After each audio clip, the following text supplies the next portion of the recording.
السلام علیکم ورحمۃ اللہ وبرکاتہ۔ کتنا بولنا ہے شیخ؟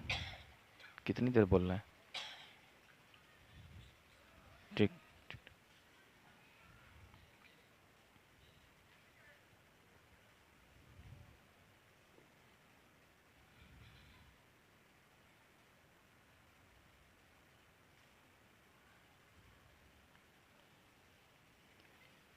ان الحمد للہ نحمده ونستعینه ونستغفره ونعوذ باللہ من شرور انفسنا ومن سیئات اعمالنا من يهده الله فلا مضل له ومن يضلل فلا هادي له وأشهد أن لا إله إلا الله وحده لا شريك له وأشهد أن محمدا عبده ورسوله يا أيها الذين آمنوا اتقوا الله حق تقاته ولا تموتن إلا وأنتم مسلمون يا أيها الناس اتقوا ربكم الذي خلقكم من نفس واحدة وخلق منها زوجها وبث منهما رجالا كثيرا ونساء واتقوا الله الذي تساءلون به والأرحام إن الله كان عليكم رقيبا يا أيها الذين آمنوا اتقوا الله وقولوا قولا سديدا يصلح لكم أعمالكم ويغفر لكم ذنوبكم ومن يطع الله ورسوله فقد فاز فوزا عظيما أما بعد فإن خير الحديث كتاب الله وخير الهدي هدي محمد صلى الله عليه وسلم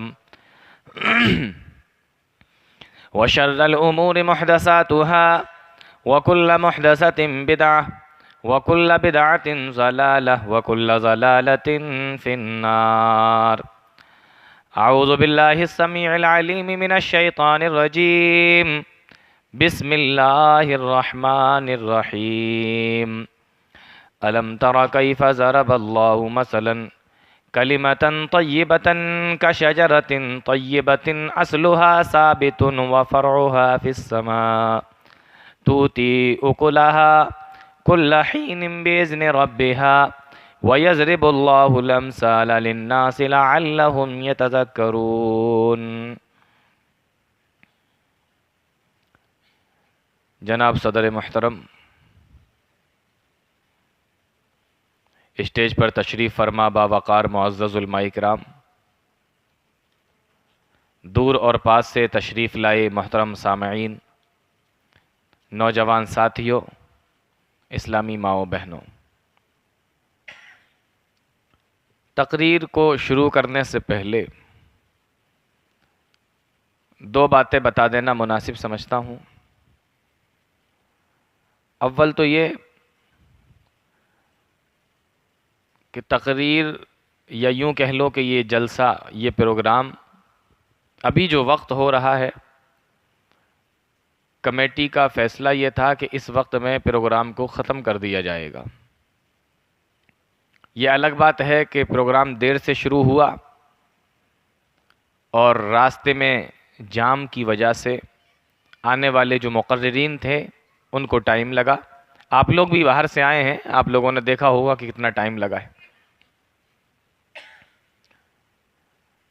اور دوسری بات یہ کہ مسلسل کئی دن سے لگاتار میں تقریر کر رہا ہوں الگ الگ جگہوں پر، لگاتار کئی راتوں میں بولنے کی وجہ سے گلے میں کچھ خرابی بھی ہے، کچھ درد بھی ہے۔ ایک تو ٹائم کم ہے، دوسرا کچھ مجھے بھی پرابلم ہے، اس وجہ سے میں آپ کا زیادہ ٹائم نہیں لوں گا، تھوڑی دیر آپ کے سامنے بات کرنی۔ اچھا، موضوع جو ہے نا، وہ بھی مجھے بتا دیا گیا ہے کہ آپ کو بولنا کیا ہے۔ مجھ سے کہا گیا ہے کہ آپ یہ جو پبلک بیٹھی ہے ان کو کلمہ سمجھا دیں، کلمہ پڑھا دیں نہیں، وہ تو آپ پڑھ چکے، اور ایک بار نہیں سینکڑوں بار پڑھ چکے، سنا بھی ہے پڑھا بھی ہے۔ مجھے حکم ہوا ہے کہ کلمہ سمجھا دو ان کو، پڑھ بہت چکے، سمجھ بھی جائیں یہ۔ تو کلمہ جو ہم پڑھتے ہیں، جس کو ہم لوگ پہلا کلمہ کہتے ہیں، جس کو ہم لوگ کلمہ طیبہ کہتے ہیں، جس کو ہم لوگ کلمہ توحید کہتے ہیں، کیا ہے؟ لا الہ الا اللہ محمد الرسول اللہ۔ کلمہ اول یا پہلا کلمہ تو اس لیے کہتے ہیں کہ اس کو پڑھنے کے بعد ہی ساری چیزیں شروع ہوتی ہیں، اس سے پہلے نہیں شروع ہوتی، یہ فرسٹ ہے۔ اس کو اگر نہیں پڑھو گے، آپ کتنی بھی عبادتیں کر لو، اللہ کے یہاں قبول نہیں، یہ فرسٹ۔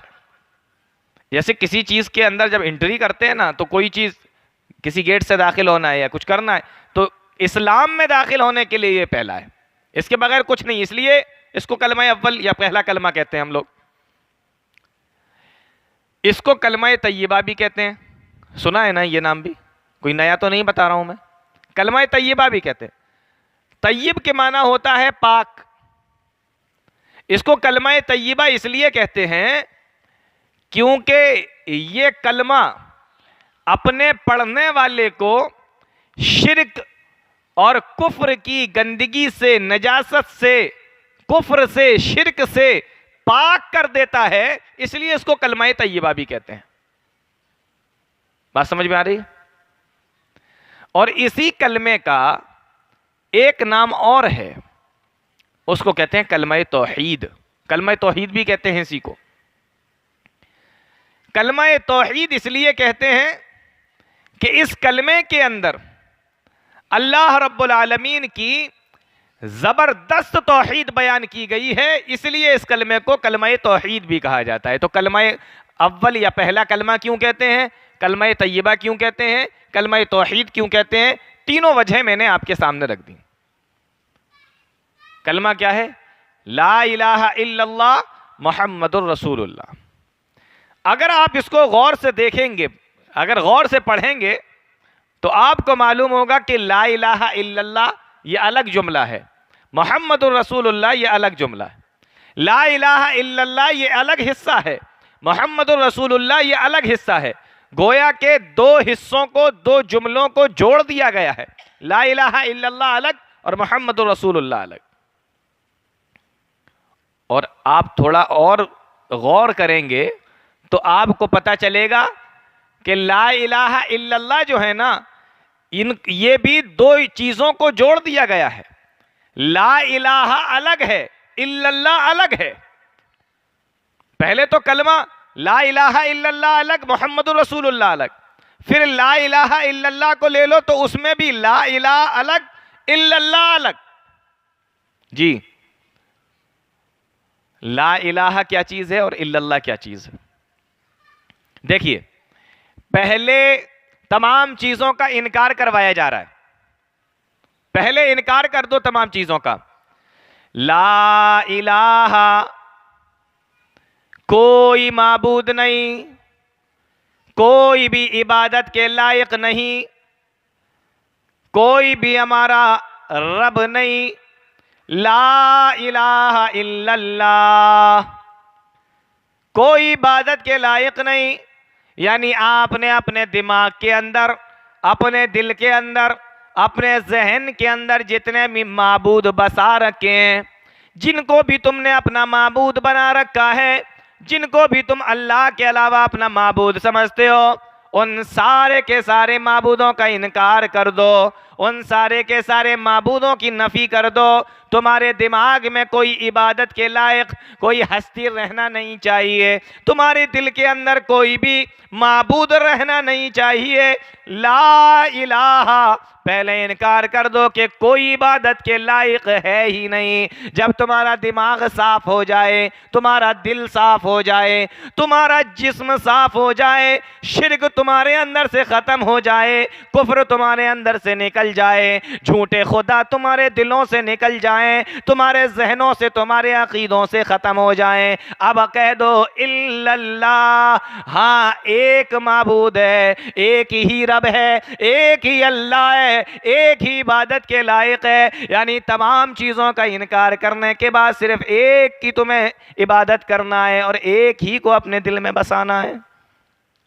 تو پہلے سب انکار کرو۔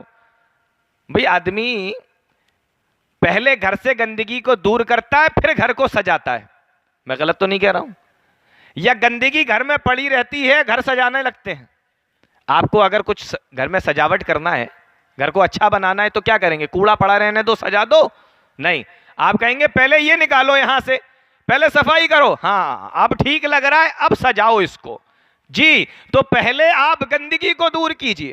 آپ نے جتنے جھوٹے رب اور معبود بنا رکھے ہیں اپنے دل میں، دماغ میں، عقیدے میں، پہلے ان کو ہٹا دیجئے۔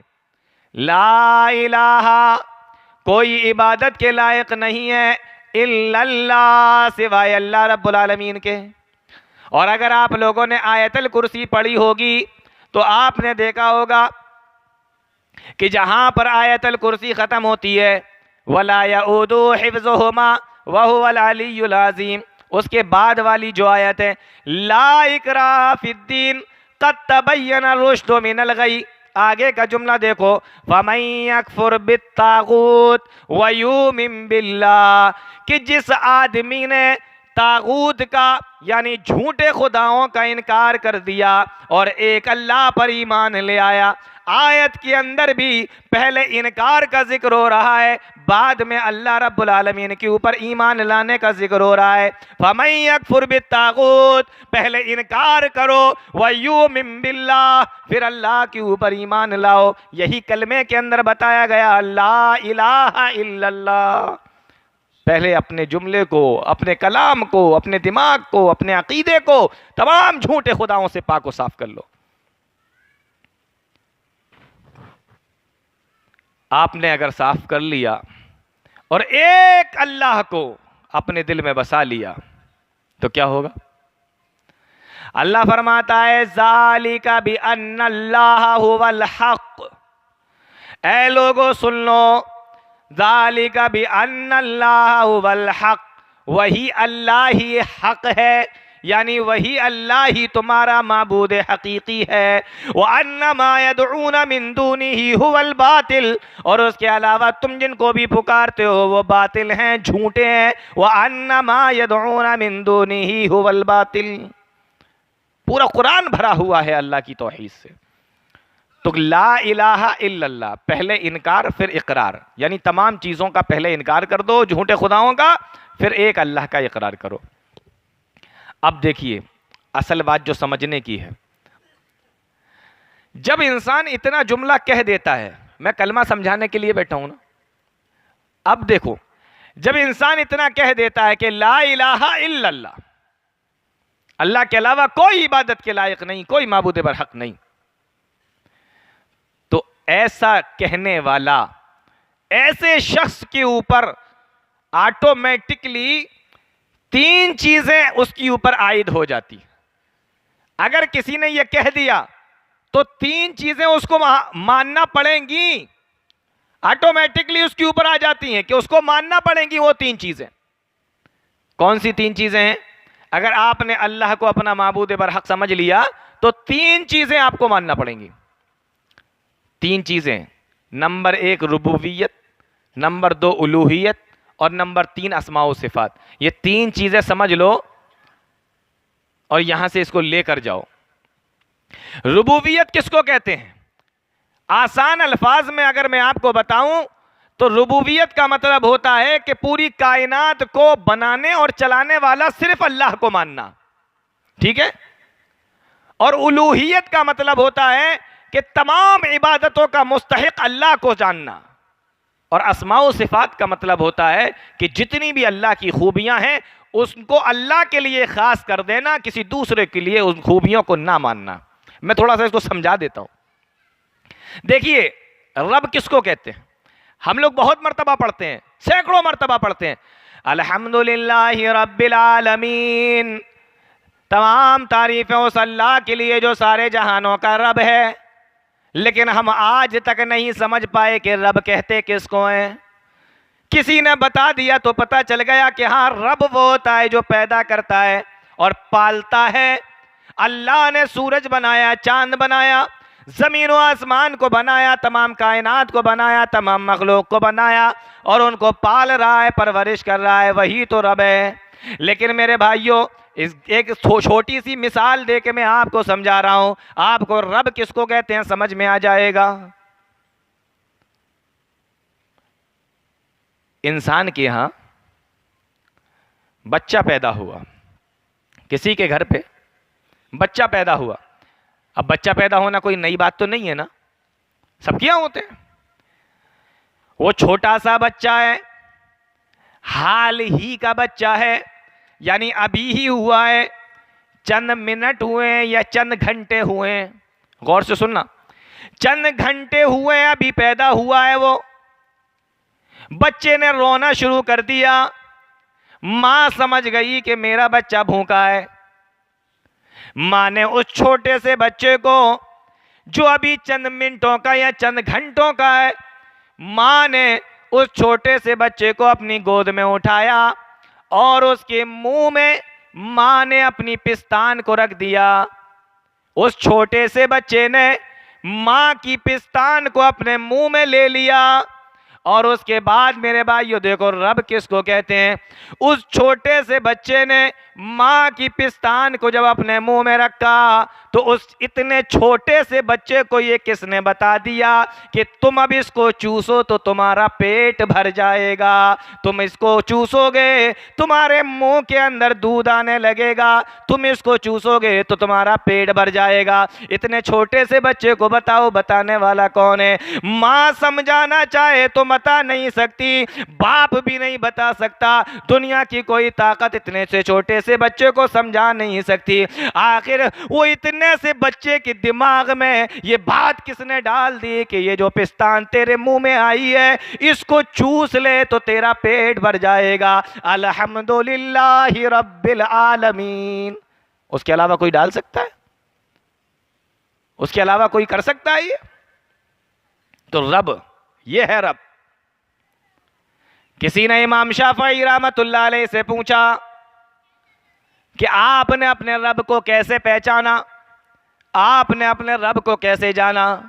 امام شافعی رحمت اللہ علیہ فرمانے لگے کہ دیکھو مجھے اپنے رب کو پہچاننے کے لیے تو میرے نبی نے بہت ساری چیزیں بتائی ہیں، بہت ساری باتیں بتائی ہیں، لیکن میں تمہیں ایک مثال دے کے سمجھا دیتا ہوں کہ میں نے اپنے رب کو کیسے پہچانا. کہا کیسے؟ کہا یہ سامنے جو شہتوت کا تم پیڑ دیکھ رہے ہو، اس پیڑ کے ذریعے سے میں تمہیں بتا دیتا ہوں کہ اللہ ہے، رب ہے، پالنے والا ہے. کہا کیسے؟ کہا دیکھو یہ پیڑ ہے، اس پیڑ کے پتوں کو گائے بھی کھاتی ہے، ہرن بھی کھاتی ہے، اور اسی کے پتوں کو اس پیڑ کے اوپر رہنے والا کیڑا بھی کھاتا ہے. اسی کے پتوں کو اور اسی کے پھل کو شہد کی مکھی بھی کھاتی ہے. ایک ہی پیڑ ہے، ایک ہی چیز کو چار چار لوگ کھاتے ہیں، لیکن جب گائے کھا لے تو اللہ اس کے تھنوں سے سفید سفید دودھ نکالتا ہے. جب ہرن کھا لیتی ہے تو اللہ اس کے پیٹ سے مشک کی خوشبو نکالتا ہے، اور جب شہد کی مکھی کھا لیتی ہے تو اللہ اس کے پیٹ سے شہد نکالتا ہے، اور جب اس پہ رہنے والا کیڑا اس کو کھا لیتا ہے تو اللہ اس کے پیٹ سے ریشم نکالتا ہے. اور کون سی نشانی چاہیے آپ کو؟ کون سی پہچان چاہیے اپنے رب کو جاننے کے لیے؟ تو رب اللہ رب العالمین، الحمدللہ رب العالمین. تو میں یہ بتا رہا تھا کہ جب آپ لا الہ الا اللہ کہہ لیں گے تو تین چیزیں آپ کو ماننا پڑیں گی. تو پہلی چیز کہ پوری کائنات کو بنانے والا اور اس کو چلانے والا اللہ ہے. یہاں بہت سارے لوگ ایسے بیٹھے ہوں گے جو کھیتی کسانی ہو سکتا کرتے ہوں، کچھ کسان بھی ہوں شاید، یا جن کے پاس زمینیں ہوں، اور نہیں ہوں تو کم سے کم دیکھی تو ہوں گی. اللہ نے ایسے لوگوں کے لیے جو زیادہ پڑھے لکھے نہیں ہیں، ایسے لوگوں کے لیے بھی اللہ رب العالمین نے قرآن کریم کے اندر مثالیں بیان فرمائی ہیں. اللہ فرماتا ہے افرأیتم ما تحرثون، اے لوگوں کیا تم نے کھیتوں کو نہیں دیکھا، کیا تم کھیتیوں کو نہیں دیکھتے ہو؟ انتم تزرعونہ ام نحن الزارعون، ان کے اندر فصل کون لاتا ہے، اناج کون لاتا ہے، غلہ کون نکالتا ہے؟ بتاؤ، یہ کسان غلہ نکالتے ہیں، ان کا کام تو صرف بیج ڈالنے کا ہے، اس کے بعد جتنا بھی کام ہوتا ہے وہ میرا پروردگار کرتا ہے، وہ اللہ کرتا ہے۔ اور اگر کسان کھیت اور اناج اور غلہ دیکھ کر بھی تمہیں رب کی ربوبیت سمجھ میں نہ آتی ہو تو کم سے کم یہ پینے والا پانی تو دیکھ لیا کرو۔ افرأیتم الماء الذی تشربون، ان کو آسمانوں سے کون برساتا ہے، ان کو آسمانوں سے کون لاتا ہے؟ انتم انزلتموہ من المزن ام نحن المنزلون، تم اس کو برساتے ہو یا ہم اس کو برساتے ہیں؟ بہت مثالیں دی اللہ رب العالمین نے۔ تو پہلی چیز یہ ماننا پڑے گی کہ کائنات میں کوئی اس کا ساجی نہیں ہے، کوئی ساتھی نہیں ہے، کوئی شریک نہیں ہے، یہ پوری کائنات کو بنانے اور چلانے میں وہ اکیلا ہے۔ لا الہ الا اللہ جب آپ کہیں گے تو پہلی چیز آپ کو یہ ماننا پڑے گی۔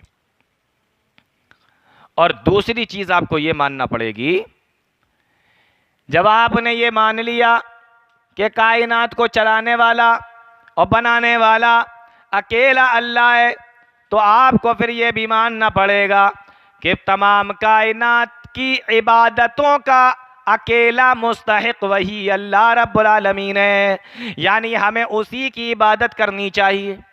اور آپ عبادت کا مطلب کیا سمجھ رہے ہیں؟ نماز پڑھنا صرف عبادت ہے؟ جی نہیں، نماز بھی عبادت ہے، لیکن صرف نماز ہی عبادت نہیں ہے۔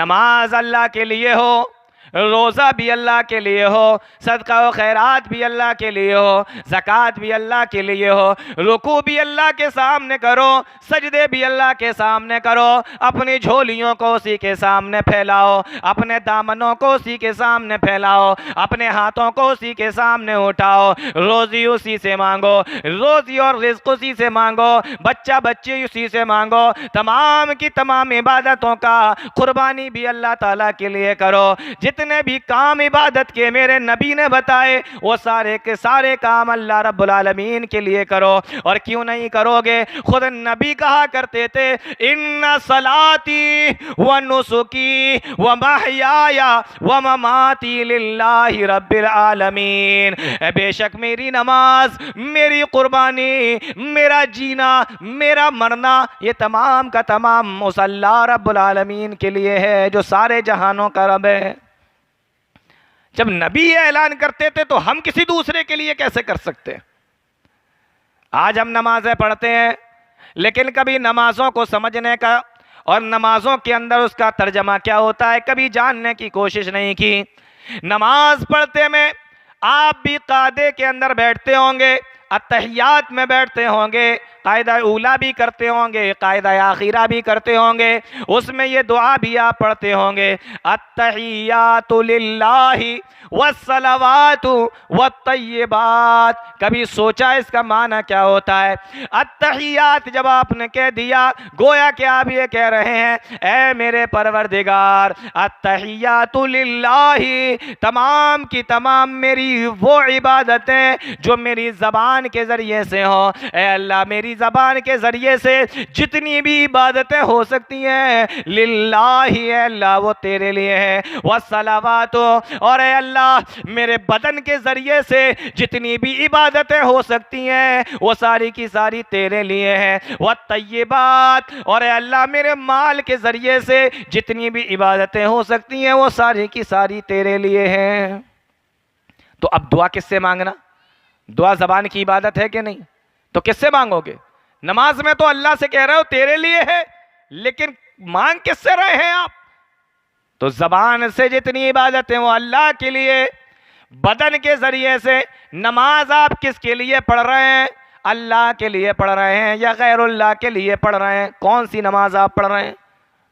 جی تو آپ نے جو وعدہ کیا نا کہ نمازیں اور بدن کی عبادت، حج اور اس طریقے سے بدن سے جتنی بھی عبادتیں کر سکتے ہیں، اور مال کے ذریعے سے زکوٰۃ ہے، صدقہ ہے، قربانی ہے، نذر و نیاز ہے، بریانی دیگیں، یہ سب کیا ہے؟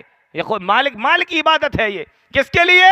نماز میں آپ ابھی اللہ سے وعدہ کر کے آئے ہیں، التحیات للہ والصلوات والطیبات، زبان سے قولی عبادتیں، بدنی عبادتیں، مالی عبادتیں، سب اللہ تیرے لیے۔ تو دوسری چیز جب آپ نے لا الہ الا اللہ کہا تو آپ پر آٹومیٹکلی یہ عائد ہو جاتی ہے کہ اب صرف عبادت آپ کو اللہ کی کرنا ہے۔ سمجھ میں آ رہا ہے کچھ؟ اور یہی وہ توحید ہے جس کو توحید الوہیت کہا جاتا ہے۔ اسی توحید کے لیے اللہ رب العالمین نے اپنے کتنے نبیوں کو بھیجا اور کتنے صحابہ کو، نبی کے صحابہ کو شہید کیا گیا، مارا گیا، ستایا گیا۔ یہ ایک لمبا ٹاپک ہو جائے گا، میں اس طرف نہیں جانا چاہ رہا، میں صرف چند باتیں آپ کو بتانا چاہتا ہوں مختصر سے وقت میں۔ اچھا، اب تیسری چیز دیکھو، جب آپ نے لا الہ الا اللہ کہا تو اللہ کو رب مان لیا، رب میں بتا چکا ہوں۔ اللہ کو آپ نے اپنا معبود مان لیا، عبادتیں سب اس کے لیے، کیسے وہ بھی میں آپ کو بتا چکا ہوں۔ اب تیسری چیز آپ کو ماننا پڑے گی لا الہ الا اللہ کہنے کے بعد، کہ اللہ کی جو خوبیاں ہیں جس کو اسماء و صفات کہتے ہیں، اللہ کے جو نام ہیں، اللہ کی جو خوبیاں ہیں، وہ خوبیاں اللہ ہی کے اندر مانی جائیں، کسی دوسرے میں نہ مانی جائیں۔ چلیے میں آپ کو اس کی مثال دیتا ہوں، سمجھ میں آئے گی بات۔ مثال کے طور پر اللہ کا ایک نام سمیع ہے۔ سمیع کے معنی کیا ہوتا ہے؟ سننے والا۔ میری طرف توجہ کیجئے، سمیع کے معنی کیا ہوتا ہے؟ سننے والا۔ اب آپ یہ کہیں گے کہ اللہ کا نام ہے سمیع، سننے والا، تو اللہ بھی سنتا ہے، ہم بھی سنتے ہیں، آپ بھی تو سنتے ہیں۔ بھئی اب میں بول رہا ہوں، تقریر کر رہا ہوں، آپ سننا ہے کہ نہیں سننا ہے؟ تو اللہ میں اور آپ میں کوئی فرق؟ اس کے سننے میں آپ کے سننے میں کوئی فرق؟ وہ بھی سمیع سننے والا، آپ بھی سمیع سننے والے، تو ہم دونوں تو ایک ہو گئے۔ تو اللہ کی جو خوبی وہ اللہ ہی کے اندر کیسے مانی جائے؟ تو میں آپ کو بتاتا ہوں، اللہ کے جو سننے کی طاقت ہے وہ اس کی اپنی ذاتی ہے، کسی نے اس کو دی نہیں ہے۔ اللہ کی اپنی طاقت ہے، اپنی ذاتی طاقت ہے، اس کو سننے کی طاقت کسی نے نہیں دی ہے۔ لیکن ہمیں جو سننے کی طاقت ملی ہے وہ میری اپنی ذاتی نہیں، اللہ کی دی ہوئی ہے۔ اللہ جب چاہے ہم سے سننے کی طاقت کو چھین لے اور ہمیں بہرا بنا دے، ہم سوتے ہیں، سننے کی طاقت ہماری ختم ہو جاتی ہے۔ اللہ سے کوئی اس کی طاقت کو لے نہیں سکتا، اور ہماری طاقت کو اللہ جب چاہے لے سکتا ہے۔ یہ ہمارے اور اللہ کے سننے میں فرق ہے۔ بات سمجھ میں آئی؟ ایک چیز اور سمجھ لو یہیں پر، اللہ کا ایک نام سمیع ہے جس کے معنی ہوتا ہے سننے والا۔ اب اگر آپ دن کے اجالے میں پکاریں گے تو بھی اللہ سنے گا، رات کے اندھیرے میں پکاریں گے تب بھی اللہ سنے گا، اگر آپ تنہائی میں پکاریں گے تب بھی اللہ سنے گا، اور اگر آپ مجلس میں اور محفل میں اللہ کو پکاریں گے اللہ تب بھی سنے گا۔ چین کا رہنے والا چینی زبان میں پکارے گا تب بھی اللہ سنے گا، عرب کے رہنے والے عربی زبان میں پکاریں گے اللہ تب بھی سنے گا۔ اور سنتا ہے کہ نہیں سنتا؟ جنات بھی پکار رہے ہیں اللہ سن رہا ہے، فرشتے بھی پکار رہے ہیں اللہ سن رہا ہے۔ بھائی یہ چلا فری بند کر دیجئے اسٹیج کے پاس سے، میں ڈسٹرب ہو رہا ہوں، ذہن میرا بھٹک رہا ہے، آپ لوگ پتہ نہیں کیا کر رہے ہیں، بار بار نکل رہے ہیں، آ رہے ہیں، جا رہے ہیں۔ میں کچھ بتانا چاہ رہا ہوں، آپ لوگ چائے کے چکر میں لگے ہوئے ہیں۔ فرق بتا رہا تھا میں، سمیع کا فرق کیا ہوتا ہے، سننے والے کا فرق کیا ہوتا ہے۔ چینی آدمی چائنی زبان میں پکار رہا ہے، چین کے رہنے والے، اللہ ان کی بھی سن رہا ہے۔ عرب کے رہنے والے عربی میں پکار رہے ہیں، اللہ ان کی بھی سن رہا ہے۔ ہندوستان کے ہندی میں پکار رہے ہیں، اللہ ان کی بھی سن رہا ہے۔ جس زبان میں بھی اللہ کو پکارا جا رہا ہے اللہ سن رہا ہے۔ فرشتے پکار رہے ہیں، اللہ ان کی بھی سن رہا ہے۔ جنات پکار رہے ہیں، یہاں تک کہ سمندر میں رہنے والی مچھلیاں اور بلوں کے اندر رہنے والی چیونٹیاں بھی، یہاں تک کہ پہاڑوں کے اندر، پتھروں کے اندر رہنے والے کیڑے بھی اگر اس اللہ کو پکار رہے ہیں تو اللہ ان کی پکار کو سن رہا ہے۔ یہ اللہ کے سننے میں اور ہمارے سننے میں فرق ہے۔ ہم سن سکتے ہیں؟ نہیں سن سکتے. اللہ جانتا ہے، اللہ سن رہا ہے.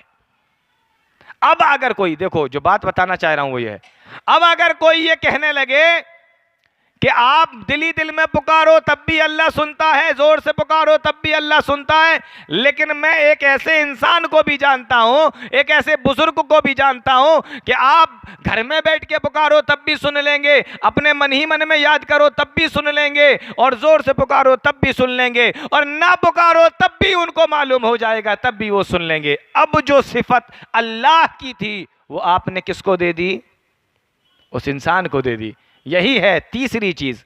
نہیں، جو اللہ کی خوبی ہے وہ اللہ ہی کے لیے ہے، کسی دوسرے کے لیے نہیں. تو جب آپ نے لا الہ الا اللہ کہہ دیا تو تین چیزیں آپ کے اوپر آٹومیٹکلی، اور ان تینوں میں سے کسی ایک کو آپ چھوڑ دیتے ہیں، نہیں مانتے ہیں، انکار کر دیتے ہیں، تو یقین جانیے آپ کتنا بھی لا الہ الا اللہ پڑھتے رہیے، آپ لا الہ الا اللہ کے دعوے میں جھوٹے ہیں، آپ کا دعویٰ سچا نہیں ہے. آپ انکار کرنے والے ہیں، اقرار کرنے والے نہیں ہیں. اب یہاں پر ایک اور بات بتا دوں میں آپ کو، بڑے مزے کی بات ہے، سنو. بہت سارے لوگوں کا خیال یہ ہے، یہ اسماء و صفات کہ اللہ بھی سنتا ہے، فلاں بھی سنتے ہیں، اللہ بھی جانتا ہے، فلاں بھی جانتے ہیں. بہت سارے لوگوں کا عقیدہ، اللہ نے دیکھو قرآن میں کیا کہا، فَلَا تَضْرِبُوا لِلَّهِ الْأَمْثَالَ لَيْسَ كَمِثْلِهِ شَيْءٌ، اللہ کے جیسا کوئی نہیں. تم اللہ سے کسی اور کو ملانے کی کوشش مت کرو، یا کسی اور کو اللہ سے نہ ملاؤ. لَيْسَ كَمِثْلِهِ شَيْءٌ، یہ تو قرآن کی آیت ہے نا، اس کا تو انکار نہیں کیا جا سکتا. لَيْسَ كَمِثْلِهِ شَيْءٌ، اس کے جیسا کوئی ہے ہی نہیں، تم کیسے ملا سکتے ہو؟ لیکن اس کے باوجود بھی ہم نے ملایا. کیسے؟ بھئی اللہ ہماری باتوں کو کیسے سنے گا جب تک ہم بیچ میں وسیلہ نہیں لگائیں گے. آپ بغیر سیڑھی کے چھت پہ چڑھ سکتے ہیں. دیکھیے اب ملا رہے ہیں، اللہ سے ملا رہے ہیں، مثالیں دے رہے ہیں. اللہ کہہ رہا ہے میرے جیسا کوئی نہیں ہے، میری مثالیں بیان مت کرو. لیکن ہم مثالیں بیان کر رہے ہیں. کیا؟ اچھا جج کے پاس جانا ہوتا ہے تو وکیل کے پاس کیوں جاتے ہو؟ بادشاہ کے پاس جانا ہوتا ہے وزیر کے پاس کیوں جاتے ہو؟ چھت پہ جانا ہوتا ہے سیڑھی کا وسیلہ کیوں لگاتے ہو؟ اچھا جی، چھت پہ جانے کے لیے سیڑھی کا وسیلہ اس لیے لگایا کہ سیڑھی ہم سے دور ہے، چھت ہم سے دور ہے. سیڑھی کا وسیلہ اس لیے لگایا کہ چھت ہم سے دور ہے. اگر وہی چھت جو دور ہے وہ قریب آ جائے، نیچے آ جائے، تو مجھے بتاؤ کتنی سیڑھیوں کا وسیلہ آپ لگائیں گے؟ لگائیں گے؟ نہیں لگائیں گے، کیونکہ جو چیز دور تھی اب وہ قریب آ گئی. تو کیا اللہ دور ہے یا قریب ہے؟ ہم کہیں گے، آپ نہیں مانیں گے. آپ کہو گے ہو سکتا ہم نہ مانیں. قرآن سے فیصلہ کروا لیتے ہیں اللہ دور ہے یا قریب ہے. اللہ فرماتا ہے نحن اقرب الیہ من حبل الورید، ہم تو اپنے بندے کی شہ رگ سے بھی زیادہ قریب ہیں. یہ گردن پہ جو رگ ہوتی ہے، جو موٹی سی نس ہوتی ہے گردن پر، اللہ فرماتا ہے نحن اقرب الیہ من حبل الورید، ہم تو اپنے بندے کے شہ رگ سے بھی زیادہ قریب ہیں. اب بتاؤ جو اللہ اتنا قریب ہو اس کے لیے کون سے وسیلے کی ضرورت ہے؟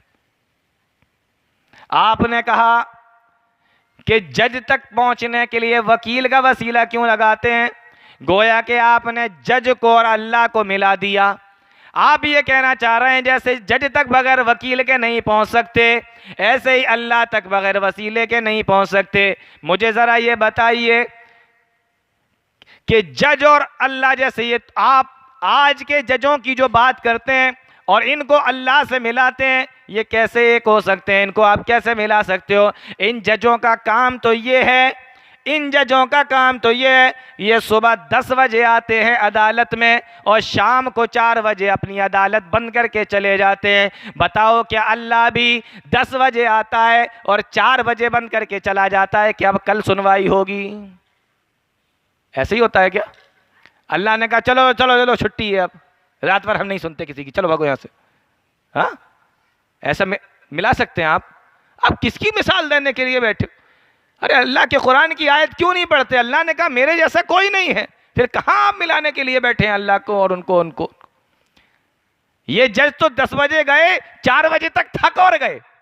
جی 4 بجے تک کام کیا، کبھی چشمہ اتارا، کبھی پسینہ پہنچا، کبھی پنکھا چلایا، کبھی پانی پیا، اور تھک گئے تو یوں چارپائی پر اور کرسی پہ پڑے ہوئے. اللہ بھی تھک جاتا ہے؟ آپ ملا سکتے ہیں اللہ کو؟ کیا مثال دینے لگتے ہیں بھئی آپ لوگ. اب اس سے بھی جب بات نہیں بنی تو کہا اچھا ٹھیک ہے، بادشاہ تک جانا ہوتا ہے تو وزیر کا وسیلہ کیوں لیتے ہو؟ ارے میں نے کہا بھائی وزیر کا وسیلہ اس لیے لے رہے ہیں کیونکہ بادشاہ ہمیں جانتا نہیں. کیا خیال ہے؟ اللہ بھی نہیں جانتا. جیسے بادشاہ اپنی پورے ملک کی رعایا کو نہیں جانتا، کچھ کو جانتا ہے کچھ کو نہیں جانتا، بلکہ یوں کہہ لو کہ تھوڑے لوگوں کو جانتا ہے، اکثر کو نہیں جانتا.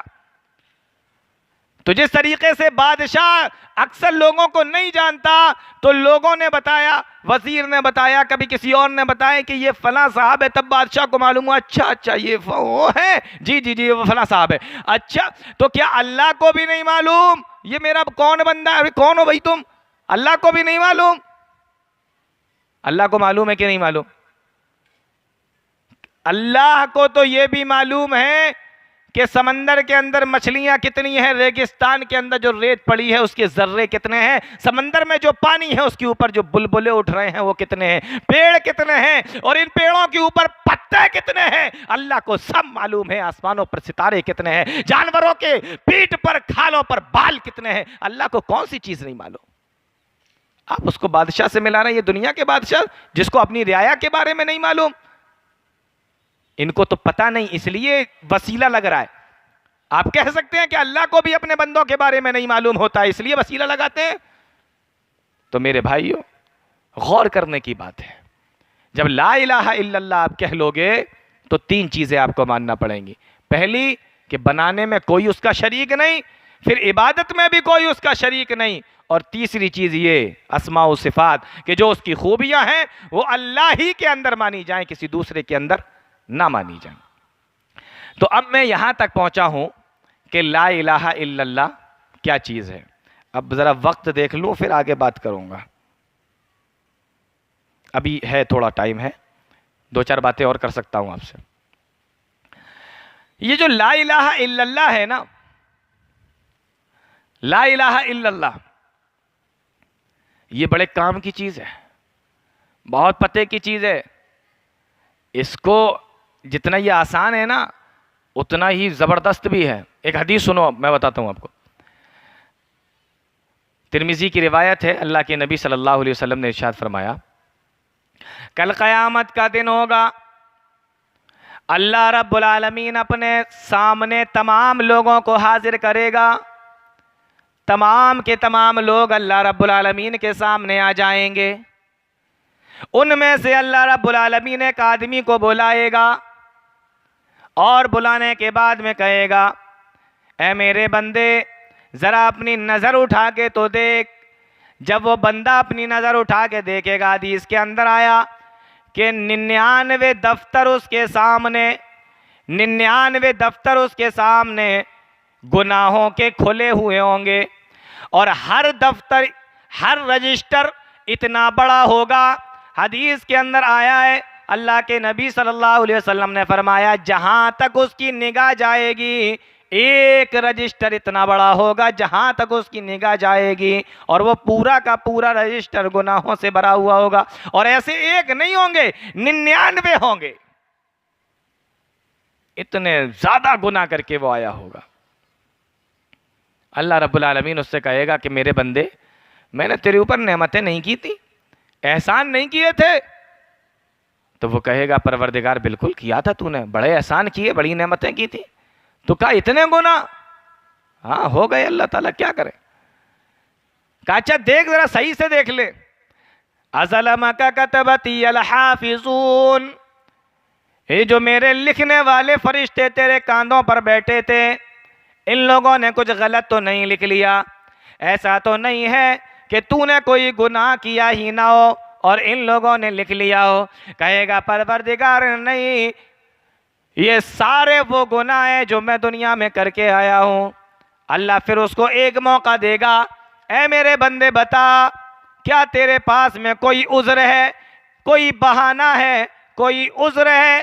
اے اللہ کہ میں نے اس وجہ سے گناہ کیے تھے، اس وجہ سے گناہ کیے تھے، وہ بندہ کہے گا نہیں نہیں پروردگار، میرے پاس میں کوئی بہانہ نہیں ہے، میرے پاس میں کوئی عذر بھی نہیں ہے۔ اللہ تعالیٰ فرمائے گا اے میرے بندے کیا تیرے پاس میں کوئی نیکی ہے؟ بہت دیر تک سوچتا رہے گا اور اس کے بعد میں کہے گا اے میرے پروردگار میرے پاس میں کوئی نیکی نہیں۔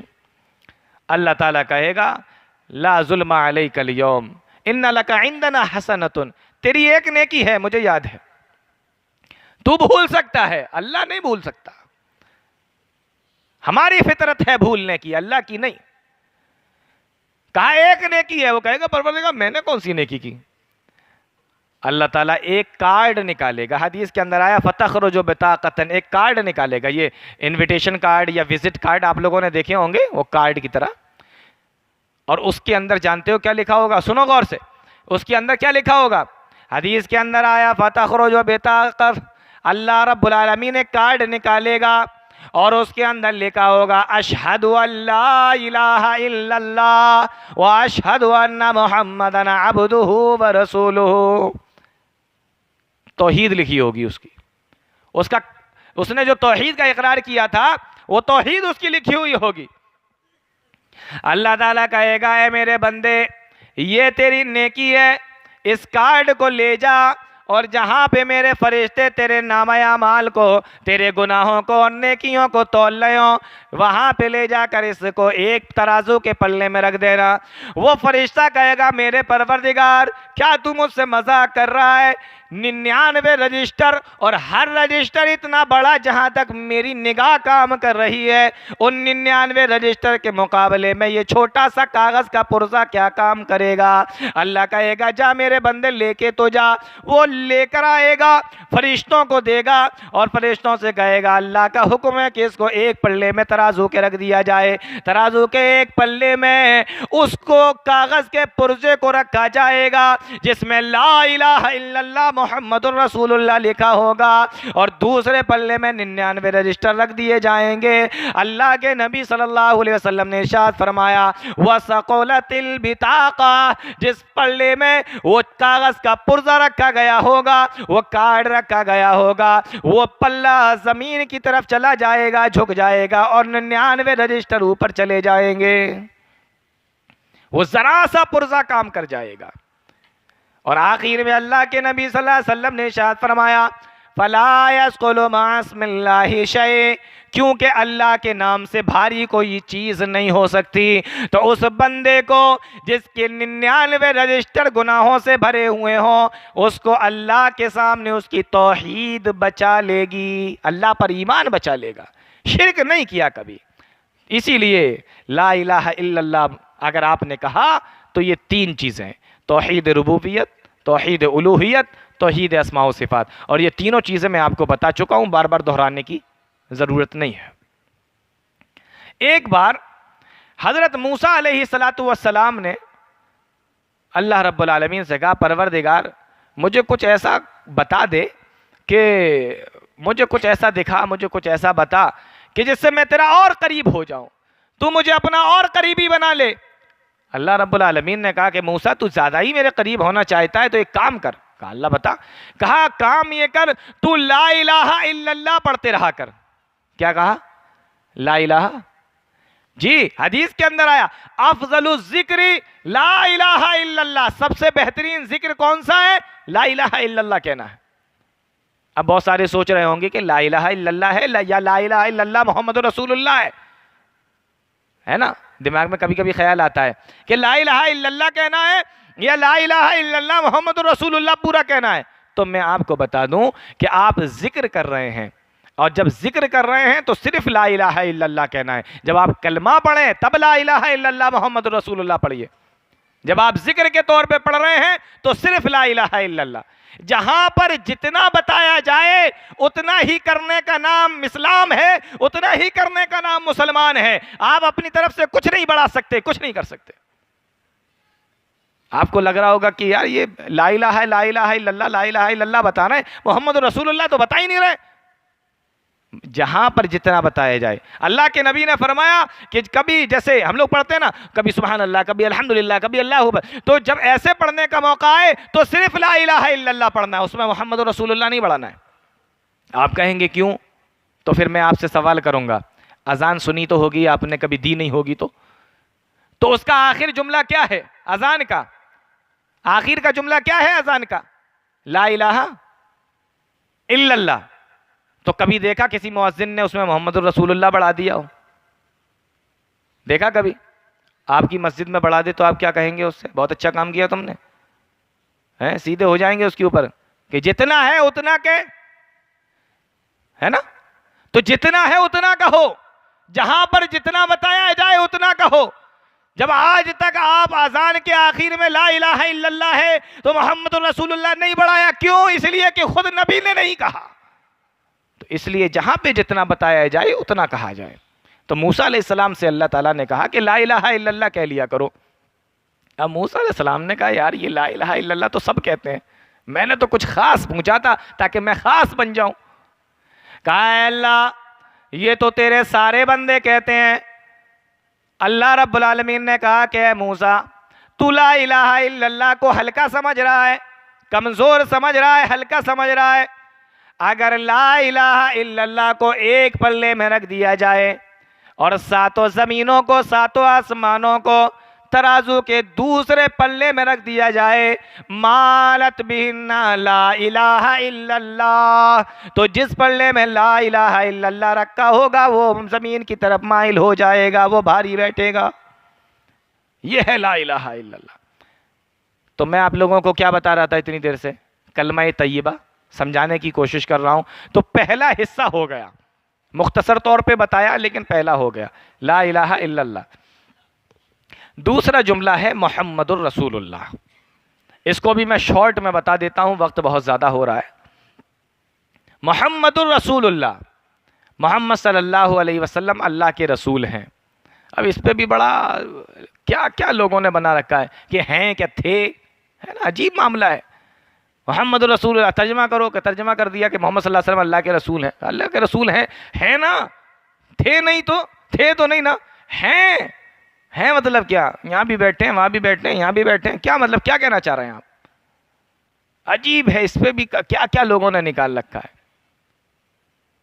اس کے لیے دنیا بھر کی مثالیں دی جا سکتی ہیں.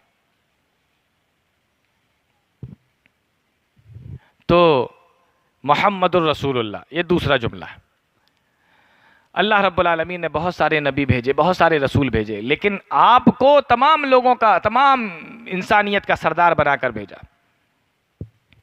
آپ کو ماننا ہے، آپ کی باتوں پر عمل کرنا ہے.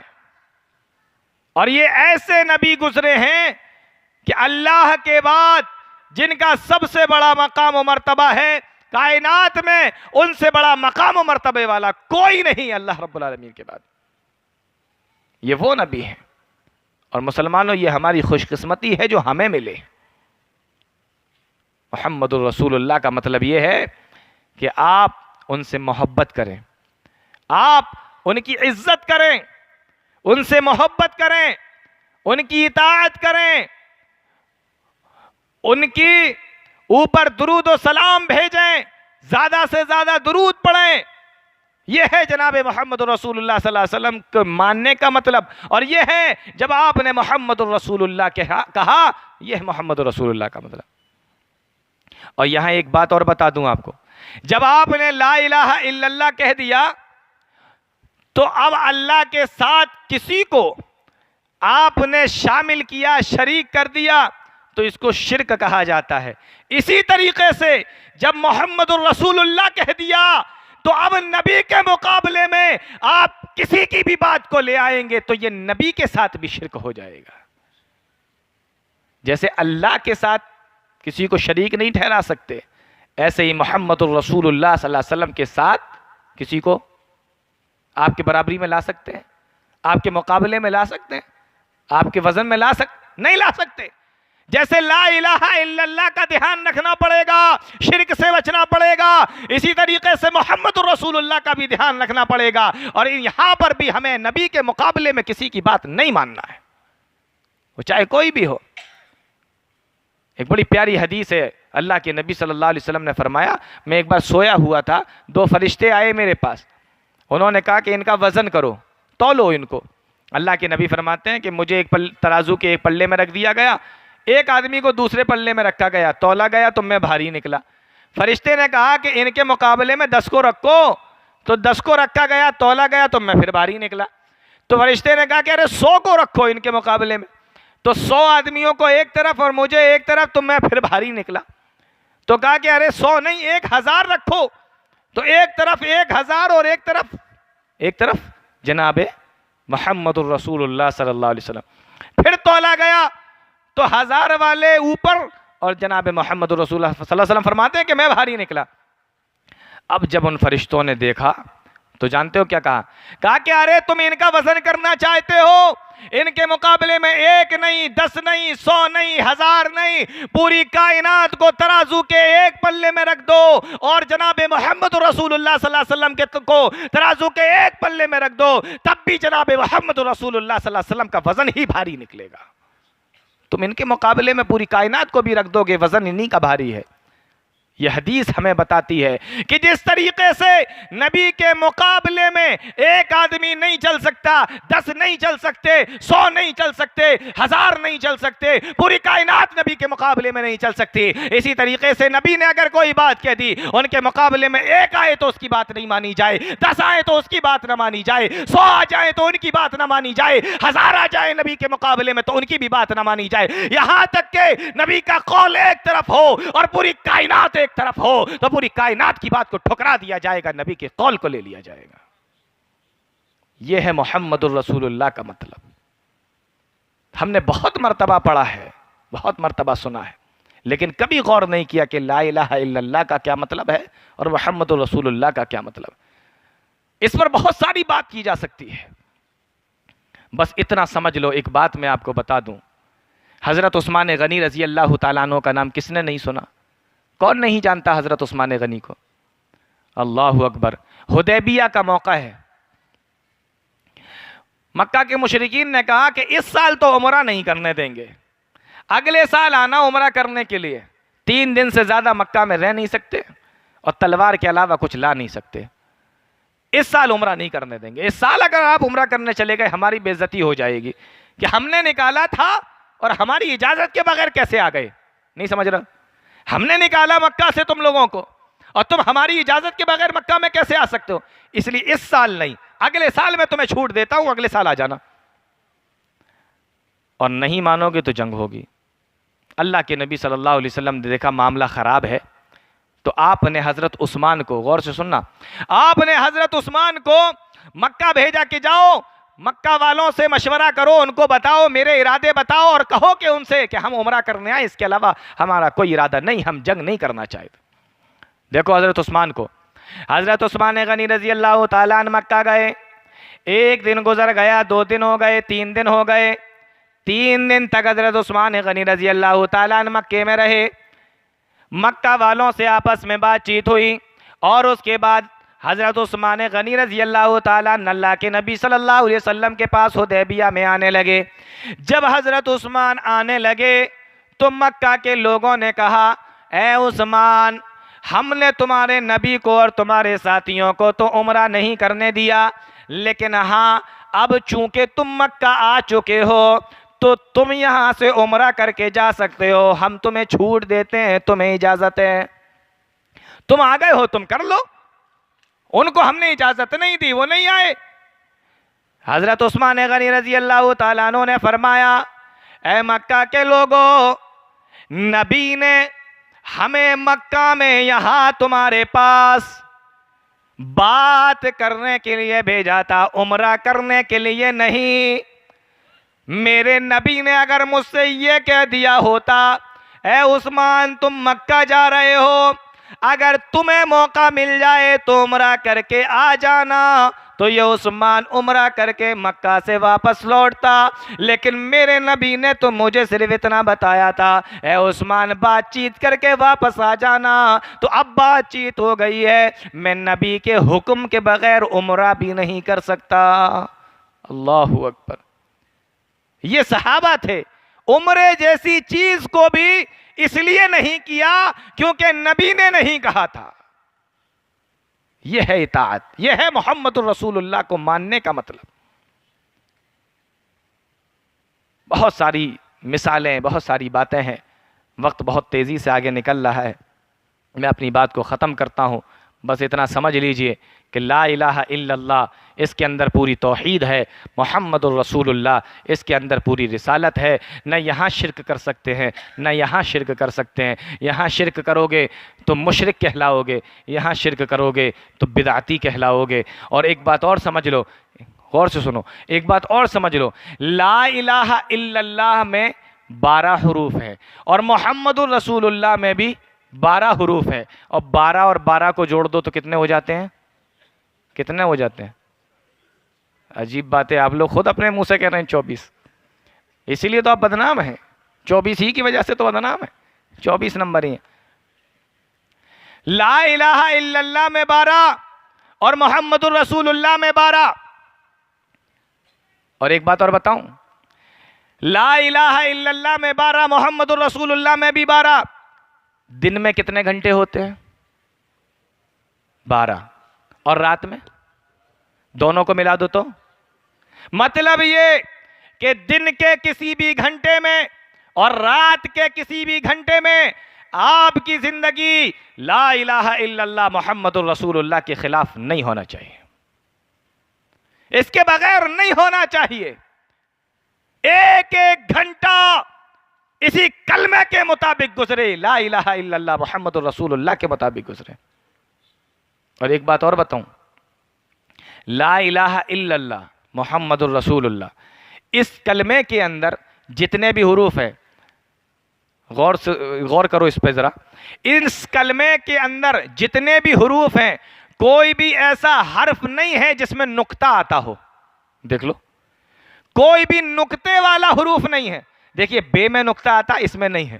تے میں نقطہ آتا ہے، کلمے میں تے نہیں ہے۔ سے میں نقطہ آتا ہے، کلمے میں سے نہیں ہے۔ جیم میں نقطہ آتا ہے، پورے کلمے میں جیم نہیں ہے۔ زال میں نقطہ آتا ہے، کلمے میں زال نہیں۔ بڑی شین میں نقطہ آتا ہے، کلمے میں بڑی شین نہیں ہے۔ جتنے نقطے والے حروف ہیں لا الہ الا اللہ میں بھی نہیں ہے، محمد الرسول اللہ میں بھی نہیں ہے۔ پتہ یہ چلا کہ اللہ کی ذات میں ایک نقطے کے برابر بھی شرک نہیں کر سکتے، اور محمد الرسول اللہ کی ذات میں ایک نقطے کے برابر بھی کسی کی بات نہیں لا سکتے۔ نہ یہاں نقطہ رکھ سکتے ہو، نہ وہاں نقطہ رکھ سکتے۔ لا الہ الا اللہ بھی نقطے سے پاک اور محمد الرسول اللہ بھی نقطے سے پاک، اور ذرا سا بھی نقطہ رکھنے کی اگر کوشش کی تو آپ اسلام سے پاک، پھر آپ دین سے پاک، ختم ہو گیا۔ پورا دین اسی کلمے کے اندر ہے، لا الہ الا اللہ محمد الرسول اللہ۔ یہ چند باتیں میں نے کلمے کے تعلق سے رکھی، مجھ سے کہا گیا تھا کہ تھوڑا کلمہ بتانا ہے آپ لوگوں کو، میں نے بتانے کی کوشش کی۔ اللہ تعالی ہم تمام لوگوں کو نیک عمل کی توفیق دے، قرآن و حدیث کو سمجھنے کی، اس پر چلنے کی توفیق عطا فرمائے، آمین۔ تقبل یا رب العالمین، وآخر دعوانا ان الحمدللہ رب العالمین، والسلام علیکم ورحمۃ اللہ۔